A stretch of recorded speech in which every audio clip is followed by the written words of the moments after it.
I'm Robert Buttle and we're on Buttle Farm. So we're a small farm unit, but we also do rural tourism. We do our on-farm butchery, we do on-farm curing and charcuterie. We also run training courses and we run private events and private hire on a terrace at the back of the buildings. So when we're looking at farm diversification, as a small farm, we need to work really hard to keep those varied income streams coming in. Now, this is one of the most fun parts of it. So we've got a big terrace out here. We can host a group of up to 100 people, and we've got a wood-fired oven and a wood-fired spit roast. And really the business model on the farm was influenced by the buildings we bought, the land we bought, the location, etc. So the pigs were a fixed item, so we had to have land where we could raise the pigs. But everything else was going to be a business plan developed around the site. It was a working dairy farm that had had very little investment over the last 20 or 30 years, and so the buildings were quite original. And we had a range of buildings, from the holiday cottage, which is a 300-year-old, built out of local chalk, with an original farm barn, through Victorian brick and slate, and then onto modern steel-framed agricultural buildings. So we were able to repurpose and convert every building. We're farming 60 acres. We run pigs on about 30. On the other 30 acres, we take a hay and silage cut a couple of times a year. So it allows us to both work on the farm full time, and I think that's the real key thing. With a lot of small-scale farming, you see one or both of the partners actually going and taking work off-site, off the farm, to allow them to bring in some extra revenue. But we do depend on things like the rural tourism and the training courses and the events to bring in that money. The rare breed pigs themselves, their job is to break even. Being rare breeds, we don't expect them to make money, but they keep the farm a farm. They add a massive amount of interest. Now, one of the things we get asked quite a lot is, what made us choose rare breed pig farming? And for me, it's quite a complicated answer, but the main thing is that I was becoming more and more concerned with animal welfare, and I wanted to eat high welfare pork. And I decided that actually the best way to do that was to buy a small dairy farm and convert it to a pedigree pig farm. I think one of the key advantages I've had coming into farming later in life is that I've had quite a lot of experience running small businesses. And I think the key advice that I'd give to other farmers is make sure that you're incredibly proud of your product. So, and let that pride really shine through. So when it comes to the sales side, whether you're selling direct to customers or to a retailer or to a pub or a restaurant, remember that you're offering them something that is of exceptional quality, that you've put your life and soul into producing. And make sure that you choose your market and identify the market for the quality of product you've got. Don't feel that you've got to try and devalue your product to suit a customer. Just find the right customer. Make sure they're aware of what you're doing.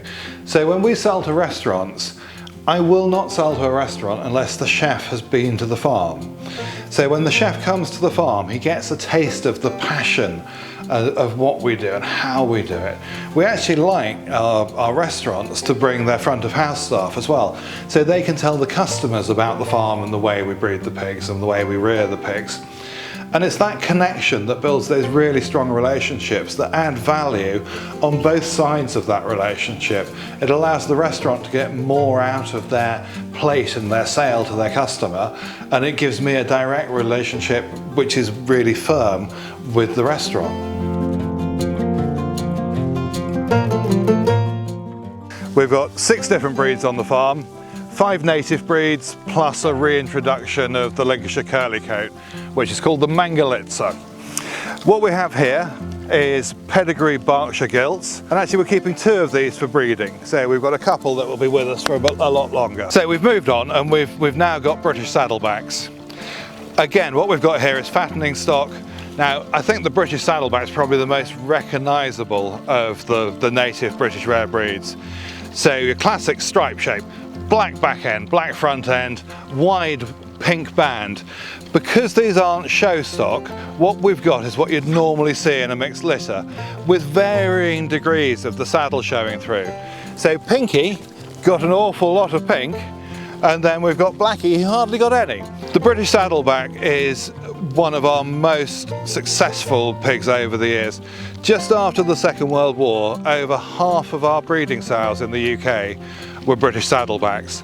Now, they used to have regional names, so you had the Wessex Saddleback, the Essex Saddleback, but they've now all been amalgamated under the British Saddleback name. Oxford Sandy and Black, this is halfway to being a really good success story on rare breeds. So in the late 70s, these were nearing extinction. Pig breed names tend to be fairly uncreative in the UK. Oxford Sandy and Black, they were from Oxfordshire. They've got a sandy base coat with random black blotches. What we have here is a large black. So we're going back to that thing about pig breed names not being desperately descriptive. Black, quite a big pig. So they're actually the largest breed that we've got on the farm. They're also the most rare, not only of the rare breeds on the farm, but of the rare breeds in the UK. Now, the rarity of the breeds is directly proportional to how fast they grow. This is the slowest growing breed that we've got, and it's the most rare. So the British Saddlebacks and the Oxford Sandy and Blacks grow proportionally more quickly, still a lot slower than a modern commercial hybrid. But with these, they're fantastic pigs. They've got a full lop ear. So that ear's hanging down right in front of the face. So they can't see and they can't hear. So we can come out to feed large blacks, and if the wind's going the wrong way and they're the other side of the paddock, we actually have to take breakfast to them because they will not spot you.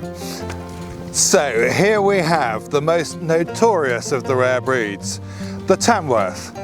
The famous Tamworth 2 that escaped onto the dual carriageway have done more to further the cause of Tamworth pig breed than anybody else could ever do.